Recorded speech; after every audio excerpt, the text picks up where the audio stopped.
basically since orcas came in the mid-70s. Yeah. However, there's never been a march actually on this facility. A lot of that times because there hasn't been protests big enough. We knew this was going to be a big enough protest to do it, and also MarineLand still has 6 active SLAPP suits, so they're marching through the court system. We feel like we can't win there, but we can't lose in the streets. So why wouldn't we? You know, we needed to have a response to what they continue to do.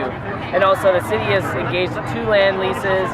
There's a potential for more land leases. There's been a whole bunch of politicking behind the scenes to try and stop our demonstrations. And it's important for us to illustrate back to those people that if they remove us from this site, we're only going to go somewhere else. And if they think this is disruptive, it's most likely going to be even more disruptive somewhere else. So that's why the march today.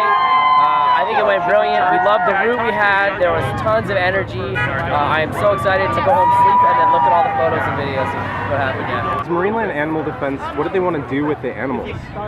For us, there's a couple stages of things that need to happen immediately. One of those things is we want to stop all breeding programs on site. So no more captive born belugas, whales, dolphins.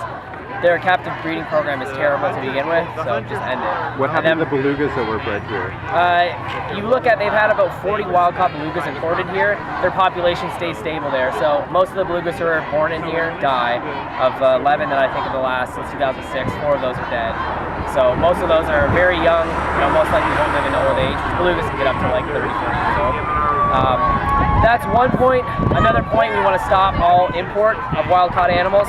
So if you're stopping breeding programs, if you're stopping the import of animals, you're going to bring those numbers down. You're not going to be adding more in. And then very least, we want to remove the animals that are on site here to basically better facilities, whether that means non-profit facilities, whether that means rehab facilities, sanctuary settings, and in the case of Kiska, seaside sea pens, if possible. All of these things are alternatives which could happen. However, because of privately owned animals, it's up to one individual. So that's why it's so important for us to raise the amount of pressure to make it this business unprofitable and make it not lucrative, so that the business community and the political community not only come out to demonstrations, but they say, yeah, I think this is garbage and I want to see it gone. Yeah! Shut it down!